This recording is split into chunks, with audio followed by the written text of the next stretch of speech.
وزیر اعلیٰ پنجاب مریم نواز کا کہنا ہے کہ نون لیگ کی حکومت ختم کر دی جاتی تو پاکستان کی ترقی رک جاتی۔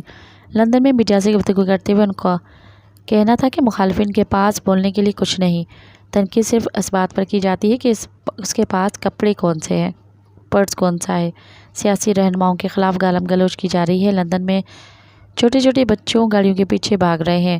مجھے کہا جا رہا ہے کہ پاکستان میں علاج کیوں نہیں کراتی، مجھے ایسی بیماری ہے جس کا علاج دنیا کے صرف 2 ممالک میں ہے۔